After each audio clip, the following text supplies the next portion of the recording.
47 ఏళ్ళ చరిత్రలో 47 సంవత్సరాల చరిత్రలో నాకు స్థానికులు అవకాశం కల్పించలేదు. ఏ పార్టీ స్థానికులు కాన్స్టిట్యూన్సీలో ఈవెన్ పి జనార్దన్ రెడ్డి గారు పెద్ద నాయకులు. కానీ పి జనార్దన్ రెడ్డి గారు ప్రజల్లో కలిసిపోయి ప్రజల అనుక్షణం అందుబాటులో ఉంటూ వాళ్ళ ప్రజల సమస్యలు పరిష్కరించి గొప్ప నాయకుడు అయినారు ఈ ప్రాంతంలో. తర్వాత ఎవరు లేరు. అందరు ఇంక్లూడింగ్ కేసీఆర్ గారు కూడా నాన్ లోకల్, అంటే అక్కడ వేరే ఓటర్ అయినా ఎవ్వరు కూడా ఇక్కడ పరిపాలించినటువంటి ఎవరు కూడా లోకల్.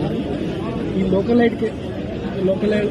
అభ్యర్థి మాకు అందుబాటులో ఉండే అభ్యర్థి మాకు కావాలా, మాకు కష్ట సుఖాలు తెలిసినటువంటి అభ్యర్థి మాకు ఉండాలా, మాకు మర్యాద ఇచ్చే అభ్యర్థి మాకు ఉండాలని ఇది ప్రజలు నిర్ణయించుకున్నటువంటి ఒక ఆలోచన.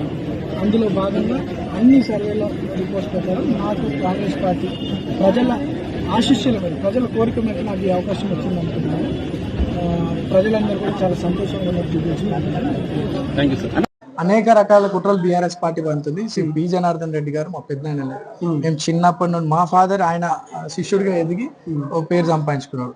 నేను చిన్నప్పటి నుండి కూడా ఆయన సేవలు, ఆయన చేసే కార్యక్రమాలు చూసి ఎదిగినాను. నేను తప్పుగా మాట్లాడే ఉద్దేశం, నేను ఎవరి గురించి కూడా మాట్లాడా, అది వేరేగా ప్రచారం చేస్తున్నాను. ఒకవేళ పి జనార్దన్ రెడ్డి గారు లోకల్ కాదు, నాన్ లోకల్ కాదు అట్లా అంటే నేను ఏమన్నా అంటే yes, is not local, is not non local, is universal leader. Okay, P Janardhan Reddy గారు ఒక universal leader. P Janardhan Reddy గారు ఒక రాజకీయ నాయకుడు కాదు, ప్రజానాయకుడు అని నేను చెప్తున్నా. అది బీఆర్ఎస్ పార్టీ కావాలని అన్ని రకరకాల ప్రపగండలు ఒకటి కాదు కొన్ని వందలు చేస్తున్నాయి.